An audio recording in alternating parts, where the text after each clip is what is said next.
Thank you all for being here today. My name is Emily Sprenger, and I am an academic learning specialist at NU. Very brief housekeeping items today. We absolutely want you to use the chat, and we would like it if you would ask any questions in the Q&A, and we'll pause as time permits throughout today's sessions to address any questions. For the best flow of today's presentation, please remain muted unless called upon, and we are recording today's session. I am absolutely thrilled to be here with one of our very own librarians, Amanda Bizette, and Dr. Sheila Hunt. So I don't want to keep you waiting any longer. If you need me, find me in the chat, and I'm going to pass this over to Dr. Hunt to start us off. Thank you so much, Emily, and welcome everyone out in Skill Up land. We are so excited that you joined us today for this dissertation journey. I'm Dr. Sheila Hunt, and I have been with the National University for over 12 years, well, in September, and I am the Associate Director of Faculty Support and Development. I support about 245 part-time faculty, and I am in the School of Business and Economics in the bigger College of Business, Engineering and Technology. So today, my co-pilot is going to be Amanda, and I'm going to turn it over to her to introduce herself.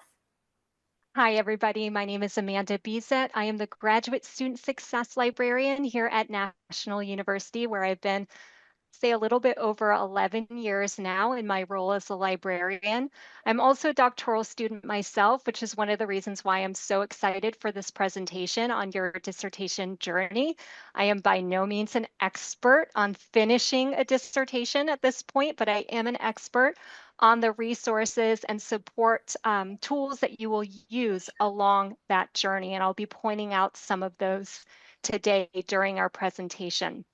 I also wanted to highlight that this is a great opportunity to collaborate with faculty, not only after you graduate, but during your time at NU. So always be thinking about if you can collaborate with a faculty member to publish or to present on a topic of interest to both of you. It's a great opportunity, and we've had many students that have done that. So I'm going to turn it over to Dr. Hunt to begin our presentation. Well, welcome again. We are so excited that you are here, and I will tell you, it is super interesting to try to do your dissertation and everything else that is going on, because I finished mine in 2018. It was on a list that I've had forever, and I will just tell you, I'm super excited that we finally got it done, and it took me a while. So on our webinar objectives today, we're going to be talking about several different things. We're going to start out with how we are going to communicate your 10 key stops that you need to complete your proposal. And then it's a really great outline into your actual dissertation. We're also going to identify essential factors to write clear. You're going to hear this a lot today. Clear, simple, correct, and aligned points, ensuring that research is doable, that it's going to be valuable, and that, of course, it's credible. And this way your chair, your subject matter expert, and your academic reader will be clear on your dissertation roadmap to success. And I will tell you, find the joy in this journey, because there can be joy. We're going to have some pit stops and some things along the way, but absolutely find the joy in it. We are also going to have where your first 5 roadmap stops, they're going to define the focus of your research based on clear need or gaps from literature and your passion. Please, please, please put your passion into this dissertation, because you definitely want something that you're interested in, because you're going to spend some time with this topic. And by the time you get finished, you're going to know this topic really well. Also, your purpose and your specialty area focus. If you're in emergency management or you're in the School of Business and Economics, you definitely want to be able to focus it around there. In fact, it's probably a criteria. And then your remaining 5 roadmap stops are going to include your key aspects of the research methodology. So as Dr. Hunt stated, we will be presenting a strategic roadmap to completing a dissertation project at National University, but I do want to emphasize that this in no way replaces the dissertation manuscripts that are available in the Dissertation Center and the Applied Doctoral Center. Following those is like your Bible. This is simply a tool that you can use, this roadmap today, that breaks apart those strategic stops along the way in that dissertation journey. So this is going to be a really helpful document, not only in terms of aligning yourself with the key components, but also demonstrating to your key stakeholders, and those stakeholders being your dissertation chair, your academic reader, and your subject matter expert. So communicating with them and showing them that you understand all of these critical components and how they fit together to form that dissertation. And this is very important before you enter into that dissertation writing phase, right? You want to have some idea of where you are going. So this is sort of a map for doing so. And of course, we know that a journey begins just one single step. You're going to feel like you've traveled 1,000 miles before we finish today and when you finish your dissertation, but let's just take it one step at a time. We say at the end, roll your car, your dissertation car, 1 inch down the road. Don't have to solve world hunger or world peace, but just a single step. Make a tiny difference in the world. The other thing we're going to ask you is, as we go through today, we want you to be thinking about a concept you're going to learn today, something that you needed to know about your dissertation, something maybe that's new you hadn't thought about before, and then something you can apply right now. And that's important because we want to be able to help you with all of those things. So buckle up. We're going to talk fast. We're going to zip through this. But I promise at the end, you're going to have some great resources you can take with you. And Amanda is a resource queen, let me tell you. She's awesome. So let's get started. So when you're mapping out your 10 steps on your dissertation roadmap, the very, very first thing that you need to do is think about your topic. It is a huge thing. Next slide, please. And you're going to be living with this for a long time. This is probably your most important decision. It can be something that you work with. It can be a topic that you've always thought about, something you're interested in. I happen to do my topic police department in North Carolina. It was on the DISC personality profile, and it measured change in communication. But I'm passionate about that. The other thing Amanda and I are going to be telling you throughout this whole journey is follow the literature. Everybody say that wherever you are. Follow the literature. Follow the literature.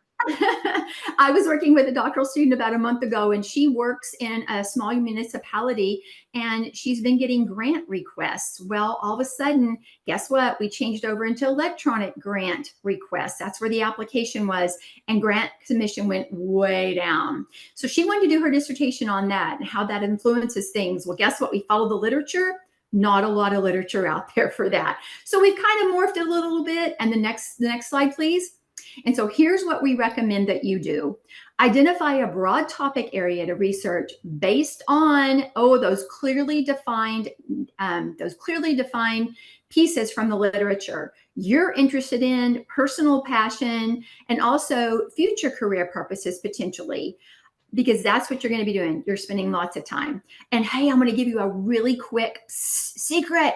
You can find these gaps in the literature when you look at your scholarly peer-reviewed articles. Check out in the abstract. Usually the last few sentences or the last few paragraphs of chapter 5 will say more research needs to be conducted in this area. It saves you so much time, and that really helps with your gap to begin with. And then we're going to take you on a journey today with us on a study that you'll get a handout at the end of this, and it's going to talk about a principle in Alaska. So here's the actual topic and title.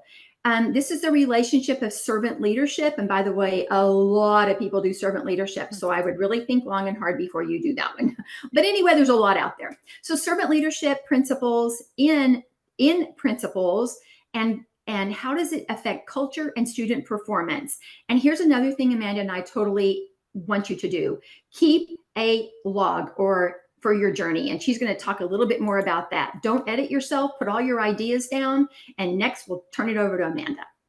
Yes, so when you're coming up with that dissertation topic, keep a log of those ideas and don't edit yourself during this process. In other words, you're not going to say, oh no, that's not a good topic, because what if it is? What if it can evolve to be so? So keep that log as you are brainstorming and do not edit yourself and tell yourself, no, that's not a good topic, because it very well may morph into something.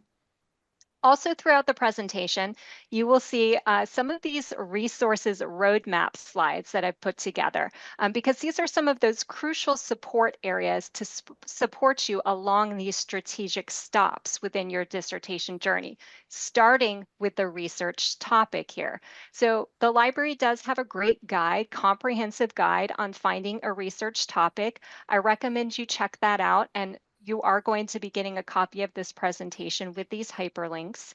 You can attend or view one of my webinars called Finding and Staying Current on a research topic. So even if you have sort of identified that topic, I'll show you ways to stay current. We also have a great database called Sage Research Methods. Some of you may be familiar with, and they have a great section called Defining a Topic. And finally, you're going to refer to the Dissertation Center and Applied Doctoral Center for their information on narrowing your topic. I shouldn't have said finally, because there's one more that I have listed here, and that's another GSSE skill up. So I've tried to highlight those where appropriate. There is one called Don't Procrastinate, Find Your Dissertation Topic. So I do recommend checking out that previous skill up. And that's going to bring us to our next stop in that roadmap to your dissertation, and that is the literature review. And sometimes from a librarian perspective, this seems for students to be the most intimidating part of the dissertation journey, because you are, in a sense, in an intense, committed relationship with the literature surrounding your topic, like you see in that first meme. But the literature review does not have to be feared, because by utilizing the right support resources at the right time, you'll be feeling more like that young researcher on the right who's so excited about how awesome his literature review will be. But what is that literature review? During this stop in your roadmap, you will conduct an in-depth review of the literature that includes 4 main parts. So you're going to talk about the background of the problem or the gap and the need for the study, again, based on citations from the literature, right? You will talk about the theoretical foundations, so those models or those theories that you will be viewing that topic through. And then you're going to review each of those literature topics with key themes, including areas of convergence or agreement and divergence or disagreement. And sometimes I see students come for help with that as well. You'll also include a summary of that literature review. And one thing to be always thinking about is that most of your references will need to be within 5 years of your anticipated graduation date. And most of those will also be coming from peer-reviewed journal sources. Now, there are some exceptions to this rule. Some of your seminal sources are going to be older, those articles that made a significant impact to the field or established original theories. And so those can fall outside of that range. But for the most part, you're going to be using those peer-reviewed sources within the last 5 years. And I've included here an example of the structure of the literature review as seen from a dissertation's table of contents. This comes to us from our own NU alum and faculty member, Dr. Gary Walker Roberts. And I just use it here so that you see how extensive those individual sections are within that chapter 2. Again, this is for a PhD 5-chapter dissertation. If you are doing an ADE 3-section applied dissertation, of course, you are going to do a review of the literature as well. That's nestled into your section 1, and you don't necessarily go into all of those subcomponents within the table of contents. So additional examples of literature reviews will be included with the document that we send following today's presentation. Now, the literature review, I feel, is the part in your journey or your roadmap where the NU library becomes more of an active participant. So here you can think of librarians as your co-travelers. I've also heard some chairs refer to the librarians as your fourth member of your committee. So you may think that you are effectively searching the library and online sources and finding adequate research, but a librarian is an expert in information seeking and can certainly help drive you to more and maybe even better resources. So included on this slide are my top library pit stops for resources to help you at this point in your journey. So you can certainly attend some of my library dissertation toolbox webinars. I have both live sessions and recordings available for you.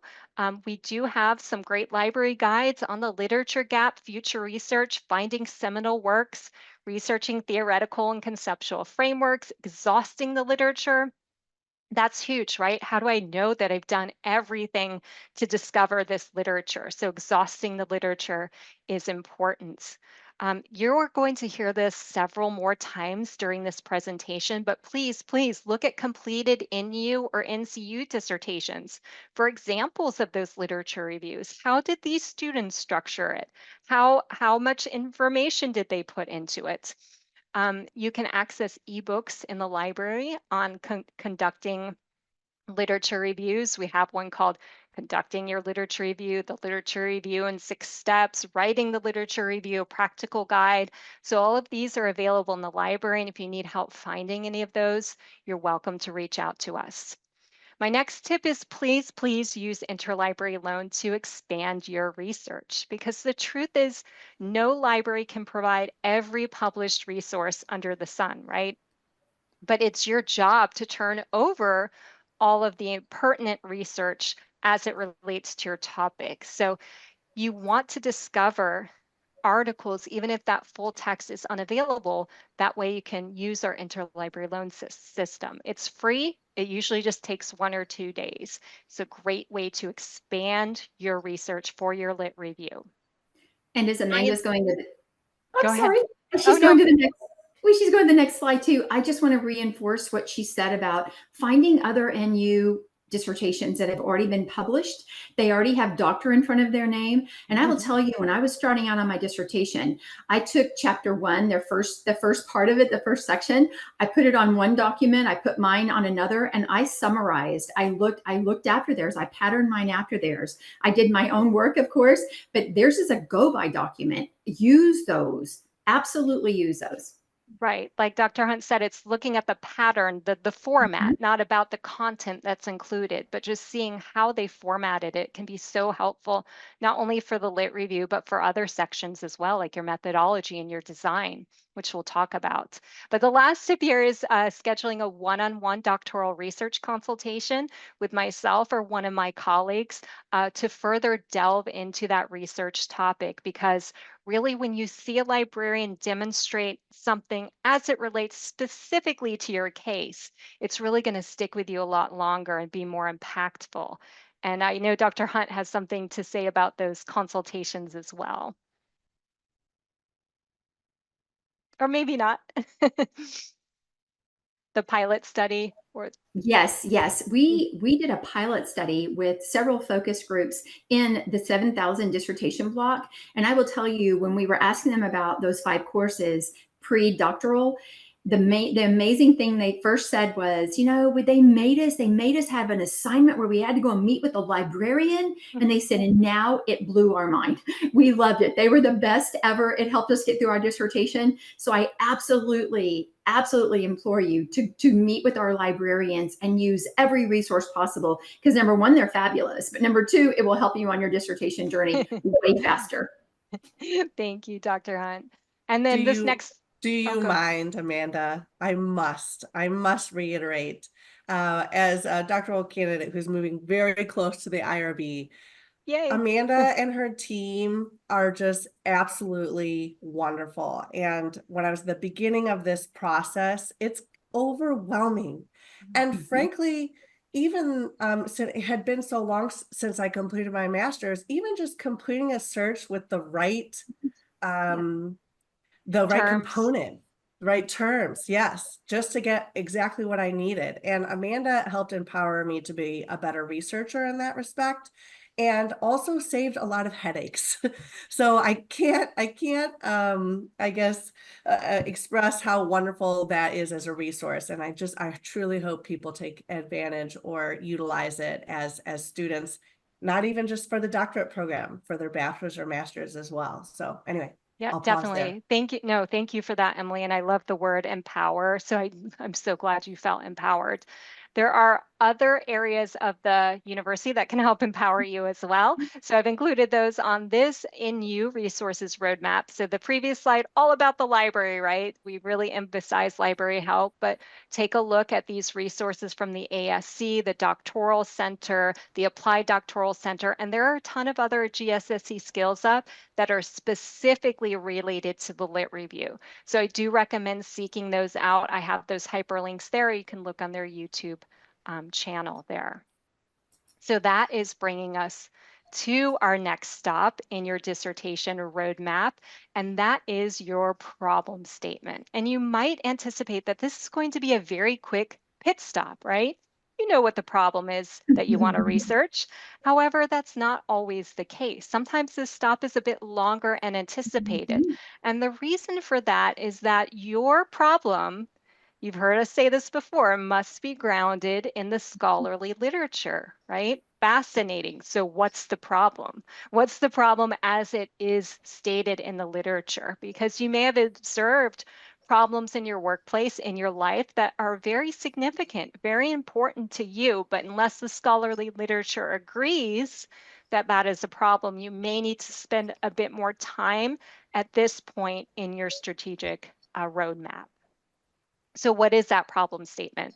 That is where you're going to write a one sentence problem statement of approximately 250 to 300 words, where you're describing the problem to be addressed based on the defined needs or gaps from the literature. You will provide synthesized evidence of the problem's existence and include, if available, negative outcomes if the problem remains unaddressed. So you will explain the knowledge needed to solve the problem, or in other words, what is currently unknown about that problem and the resolution. I do have some examples here. This is taken from the Academic Success Center, also reproduced in the Dissertation Center, Applied Doctoral Center. And then we also have an additional example or examples that will come to you following the presentation as well. So you can see this is an example of the 3-part outline, and this total was 295 words right there. So again, back to a resources roadmap for help with that problem statement. I know I have attended the ASC's problem statement group session, very, very helpful in terms of helping you to craft that problem statement. There's also information on the problem statement in the Dissertation Center, Applied Doctoral Center. Again, looking at those example dissertations for problem statements can be crucial, can be so helpful. I know sometimes you'll do that in coursework as well, and it can be really, really beneficial in terms of how to work your problem statement. Sage Research Methods, again, has a great section on developing a researchable question. This actually might be one of my favorite resources, period, across the university. It's so simple, but so impactful. So I have the link for that there. If you attend a dissertation boot camp, you are going to do hands-on workshops where you will write a problem statement as well as a purpose statement. So you will walk away with those in hand from those dissertation boot camps. So that can be a really helpful way to work on that piece as well. And I've also included some problem statement skill ups here at the bottom. And our next stop is going to be about our sample and our population. I've got some stuff on there that is covering the top of my slide. So let me see if I can get down to this. So yes, So the sample and the location. In this particular journey that we're taking today, we're taking you with the principal who was from Alaska. So you have to figure out, so what am I going to do? Who am I going to study? Where am I going to study it? Mine happened to be a police department in North Carolina, which was perfect for me because I lived there. This location is in Alaska. So notice how that's a pretty big state, right? Big population. And so the population is going to be all schools in Alaska. Well, that's a lot to have to do. So we're going to pull the sample down to just a district in Alaska. And they have several schools there, but they're just going to go down to just a few schools. And then they're also going to talk about the number of observations that they're going to have for these principals and this one principal and they're going to work with 5 to 10 teachers. So all the way from Alaska just to a rural district in Alaska. So you see how we went from large to small. We're going to also talk about the phenomena, which is in qualitative, and it's smaller numbers. And we'll talk about that in just a second. But the quantitative is going to have larger numbers. You could have 200 and plus more with quantitative. Next slide, please. Okay, we are going to do huge flashing light here, protected classes and vulnerable populations. We want to just really share with you to avoid these if you can, because you talk about how it will absolutely add time to your journey. So we want to make sure you get your journey done as quickly as possible, but yet still gather all the facts that you need. So when we talk about vulnerable populations, those could be prisoners, they could be children, they could be pregnant mothers. And if you look at the very bottom box, sometimes you want to do it around something that people that you work with, because there's a problem at work you'd love to solve. Well, be very careful, because if you can influence someone like your direct reports, then you can't do it. You also have to be cleared through the internal review board, the IRB, and you have to take the city training, which also stipulates you can do no harm. So back in the day, they used to do all kinds of research on prisoners, but the prisoners couldn't say no because they were prisoners. So we just want to make sure, and probably the same thing with your direct reports, don't want to probably do it with your direct reports, because it's kind of almost like a quid pro quo. So make sure that you'll have IRB approval, absolutely. The do no harm clause as well, but stay away from protected classes and vulnerable populations if you don't want to extend your journey. So our next stop are our research questions. These are so important. This is going to define the data that you need to gather and collect. And it's going to have to address your problem statement.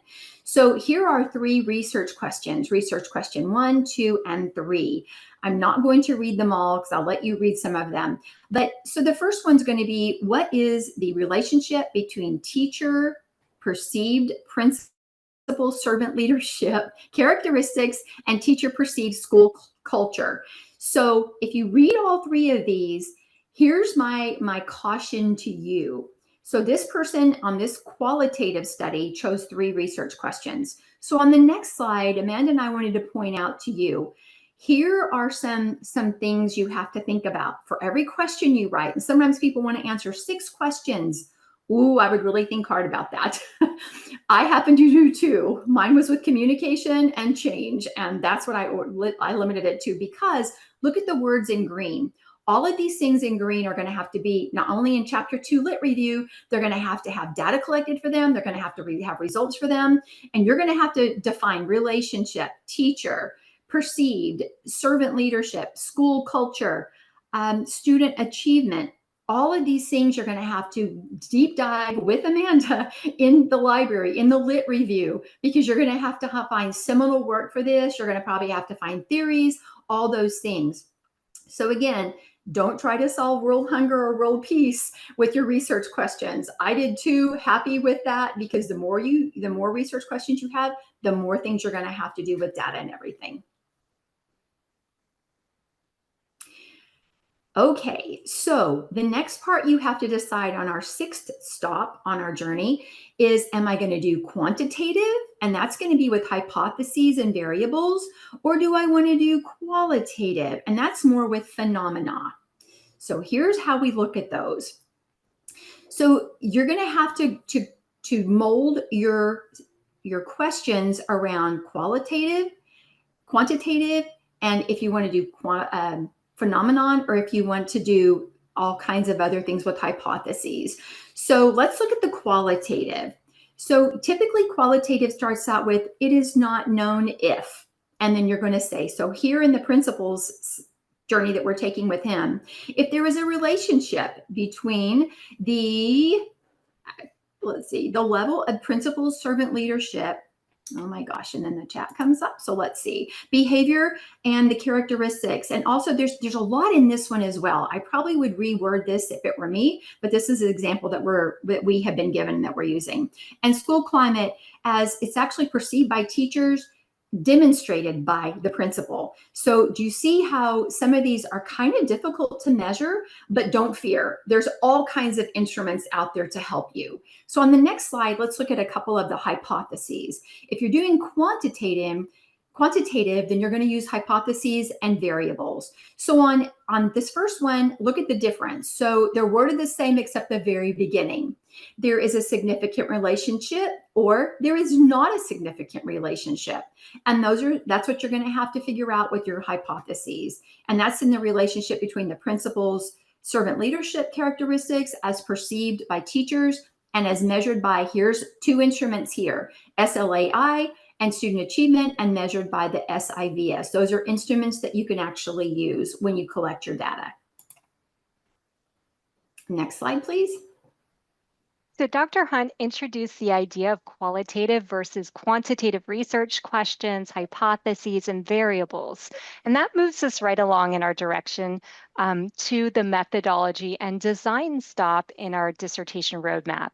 And despite the humor displayed with these memes, this is a stop that for me personally causes the most anxiety.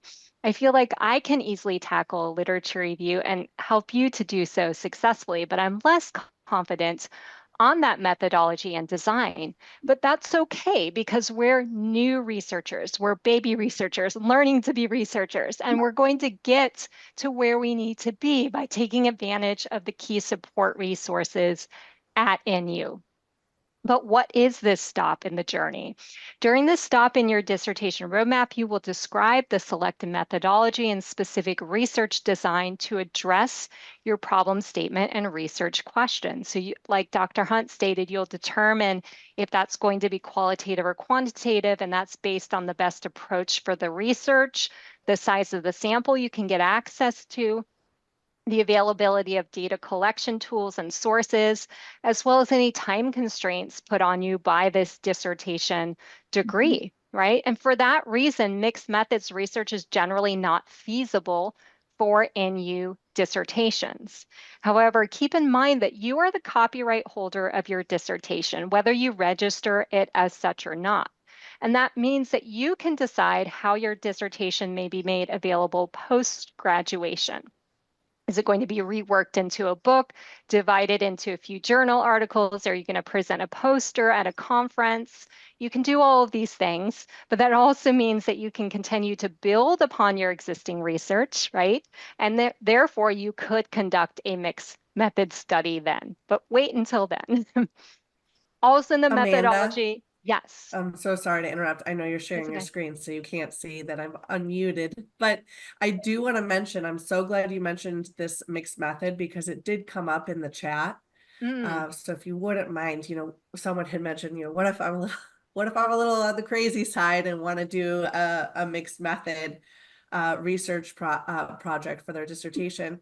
And I literally echoed pretty much the same sentiment that you mentioned. But for me, of course, you can work with professors that you are in contact with, Michael. But for me, trying to complete a rigorous quality study in the amount of time that I want to be finished with the degree. So you have to consider the time and the amount of money that goes into a mixed method, because you're going to have to do double the amount of work essentially for every single thing that you do. I don't know if Dr. Hunt has additional information on that. And then I do have one other question before we get too far down in the presentation. Okay, one thing I want to say on the mixed methods first too is that I would encourage you to look for examples from our own institution where mixed methods was employed, because you can use that as a search term in our ProQuest dissertations and theses at National University database. Go ahead and put mixed methods in the abstract search and see what other students have done to see if you think it is feasible to you. Also keep in mind that you can use some quantitative methods of gathering data in a qualitative study that isn't a true mixed method study. So if you just need to gather some data, that might be something you can do without making that a full mixed method study, which then goes on to do analysis of both methods at the end. So I just wanted to Okay. mention those two things. Thank you so much, Dr. Hunt. Any other suggestions on that? Yes. I would say wait till you get doctor in front of your name and get your dissertation done and published, and then go ahead and go back if you want to do other research, which if you become a professor or whatever, you're welcome to do that.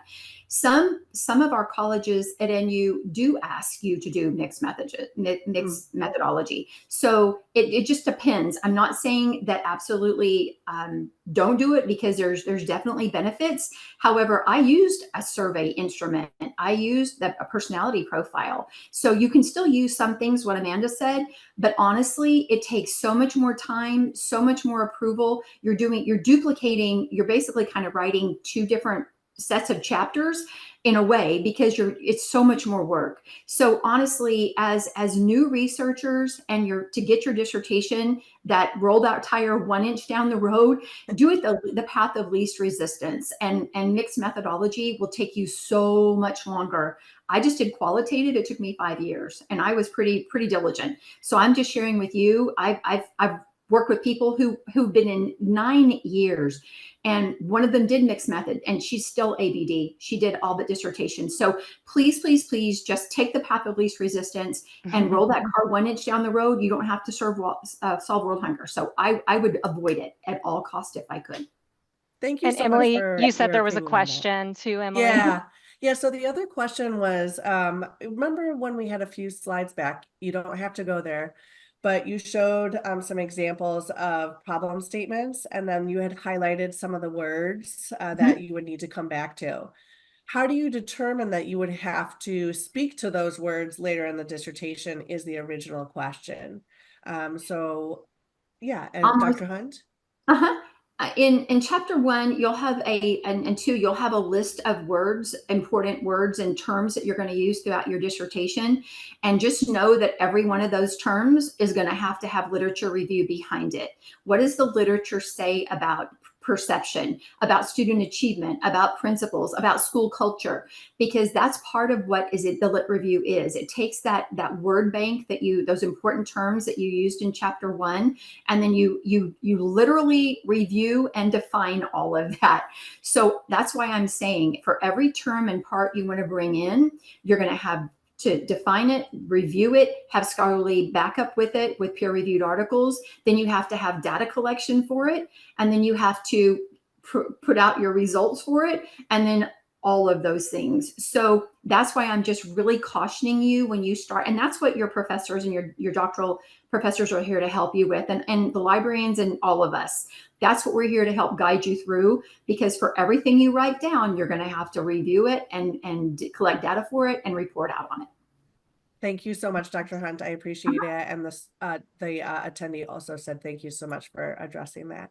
And I am going to go ahead and pause there on any other questions. And if we have some more time at the end, we'll circle back. Perfect. Sounds good. Yeah. And the last thing I wanted to say about the methodology and design here is that you will need to cite seminal authors related to that chosen methodology and design. And sometimes that's tricky. So if you need help doing so, the library has a guide on seminal authors for methodology and design. And that's something we can always explore one-on-one. Finally, you're going to identify at least one alternate design and indicate why that was determined to be less appropriate in order to study your research problem and questions. oops, let me go back to this. I'm not going to spend too much time here in effort to get through our presentation, but please know that there are tons of methodology and design resources to support you. And that goes for not only your design, but your analysis as well. So the ASC is really going to be helping you strongly with that. So definitely don't hesitate to reach out to them. And then in terms of the library, the image represents our SAGE Research Methods database. This is going to be very important for you in terms of learning more about your chosen methodology and design, as well as all of those components. So you can just search in that database for something like sampling to determine how you go about sampling for your chosen design.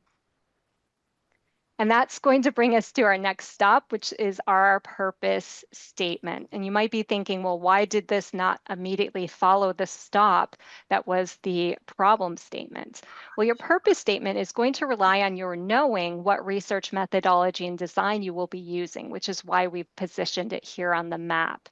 So what is that purpose statement? This is a one-sentence statement integrating the problem, methodology, design, and sample or location. And I think I picked this up from the ASC, but you can think of the purpose statement as the DNA of your dissertation, and everything else you write emerges from the purpose statement. So it's very important that it's aligned with your problem statement in content and wording.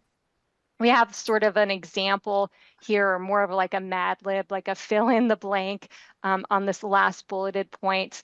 This slide also shows you examples of purpose statements, which you can find in the ASC, the Dissertation Center and Applied Doctoral Center, as well as our follow-up documents. But what I wanted to point out here is that a qualitative and a quantitative purpose statement might look quite different. So that's why you're seeing those two different examples there. Not quite as many support resources specifically for that purpose statement, but there is that purpose statement group session in the ASC that's held weekly. And then again, you can attend that dissertation boot camp where you will literally walk away with your problem and purpose in hand. So we've kind of gone over a lot of your 10 steps on your roadmap, and we just want to reiterate, make sure that everything you do is clear, simple, correct, and aligned. And again, the path of least resistance. So now let's finish up with our final stops.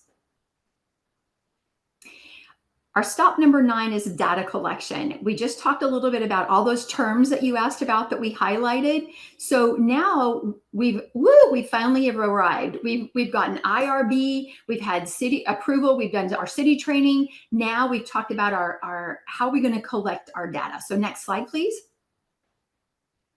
The primary instrument. So you can identify the needed data that you're going to have to collect and how will it address your research questions, because that's the most important thing. So what types of data do you have to collect? And you're not just limited to like if it's qualitative interviews and focus groups and observations, tested instruments if they're quantitative. So media, there's all kinds of things, but you have to make sure that your instruments are validated and peer reviewed and approved. Here's another thing, a lot of students want to, it will add time to your journey. A lot of times they're like, well, I don't really find an instrument out there that's approved that really fits what I'm going to do, so I'll just make up my own. Well, caution sign again. If you can find a validated, approved instrument, you can ask the person who created it. Maybe you can add a question or two to personalize it to yours, but it is so much less time to find a validated and approved instrument than to make up your own. If you do make up your own, NU has done that before with their students. However, they've approved that, but then you have to get IRB approval. You have to go out and try it out. You have to pilot it and then come back. So you've kind of already done a mini data collection just to validate your instrument. So again, caution red light, find some validated instruments and use those. That would be so much better and so much faster. And then data collection, one more time, use a validated instrument. So if you're doing qualitative, you're going to look at some independent variables. So an independent variable might be the level of principal servant leadership.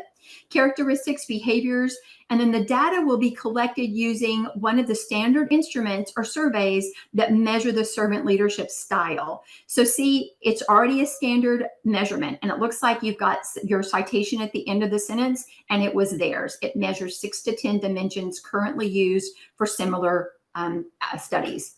So now let's talk about a couple dependent variables. So a dependent variable is the level of climate in the school. So data will be collected. So this is telling you what instrument you're going to use, collected using one of the standard instruments and surveys, so standards already approved, currently used for similar studies that measure school climate.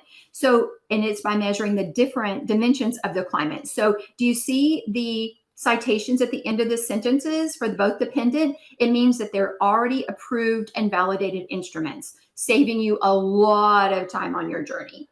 Next slide, please.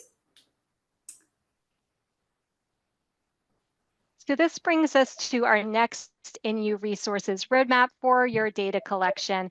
And I won't read all of these. You can clearly read them. But one thing I wanted to point out is that it is sometimes a challenge to find those instruments that are already used by scholarly researchers in the literature. So you can always reach out to the library for help with that, either through a one-on-one, or I do offer a locating tests and measurements webinar where I go over all the ins and outs of that. I also wanted to highlight on this roadmap slide that, again, not to be a broken record, but look at those example dissertations, seeing how another student structured their data collection section is really going to inform your dissertation.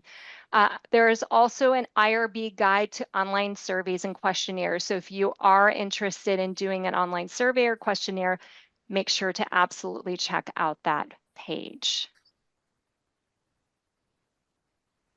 So quick recap, we've talked about your topic, your literature review, your problem and your problem statement, your sample and location, your research questions. Oh my goodness, are you doing quantitative or qualitative?